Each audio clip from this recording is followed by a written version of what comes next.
প্রাচ্যের অক্সফোর্ড ঢাকা বিশ্ববিদ্যালয়ে ১০৫তম প্রতিষ্ঠা বার্ষিকী আজ বিভিন্ন কর্মসূচির মাধ্যমে পালিত হচ্ছে দিবসটি। বিশ্ববিদ্যালয় ক্যাম্পাসে রয়েছেন সহকর্মী ফেরদৌস রহমান, জানাচ্ছেন এ ব্যাপারে বিস্তারিত। ফেরদৌস, আজ কি আয়োজন থাকছে প্রতিষ্ঠা বার্ষিকীতে?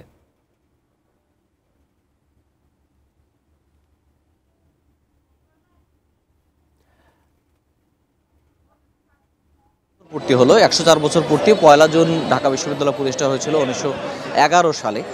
সেই হিসেবে ১০৪ বছর পূর্তি ঢাকা বিশ্ববিদ্যালয়ের, এবং সেই ৪ বছর পূর্তির যে বর্ণাঢ্য আয়োজন আপনি দেখতে পাচ্ছেন, হয়তো কিছুটা এখনও আমার পিছনে রয়েছে, কিন্তু মূল যে আয়োজনটি সেটি শেষ হয়ে গেছে। ঢাকা বিশ্ববিদ্যালয়ের উপাচার্য অধ্যাপক নিয়াজ আহমেদ এই উদ্বোধন করেছেন ঢাকা বিশ্ববিদ্যালয়ের যে ১০৪ বছর পূর্তি, অর্থাৎ ১০৫ বছরের যে পদার্পণ সেটি উদ্বোধন করেছেন। এখানে প্রথমে বর্ণাঢ্য র্যালি বের করা হয়েছিল বিশ্ববিদ্যালয়ের মল চত্বর থেকে। তারপর সেই র্যালিটি এসে ঢাকা বিশ্ববিদ্যালয়ের টিএসসিতে আসে।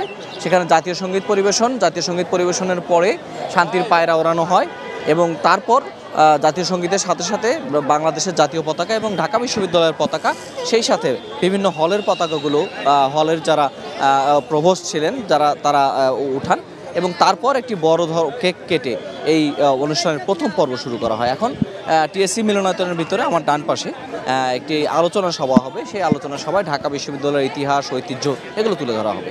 কিছুক্ষণ আগে কথা বলেছেন ঢাকা বিশ্ববিদ্যালয়ের উপাচার্য অধ্যাপক নিয়াজ আহমেদ খান। তিনি বলেছেন যে ঢাকা বিশ্ববিদ্যালয় এই এমন একটা সময়ে এসে তাদের জন্মদিন ১০৪তম জন্মদিন পালন করছে, যখন আসলে একটি শোষণ বঞ্চনাহীন বৈষম্যমুক্ত বাংলাদেশের কথা বলা হচ্ছে, এবং সেটাকেই লক্ষ্য রেখে ঢাকা বিশ্ববিদ্যালয় ৩টি বিষয় ঘোষণা করেছে। তার একটি হলো সর্বাধিক গুরুত্ব দেয়া শিক্ষা এবং গবেষণার পিছনে, সবার দলমত নির্বিশেষে সকলের মতকে নিয়ে এগিয়ে যাওয়া, এবং সবাইকে নিয়ে ঢাকা বিশ্ববিদ্যালয় যাতে কথা বলতে পারে, অর্থাৎ সকল ধর্মের, সকল বর্ণের, সকল পেশার, সকল মতের মানুষ যাতে ঢাকা বিশ্ববিদ্যালয়ে তাদের মুক্ত কণ্ঠে কথা বলতে পারে, একটা শিক্ষার পরিবেশ তৈরি হয়, সেই ৩টি লক্ষ্যের কথা তিনি বলেছেন।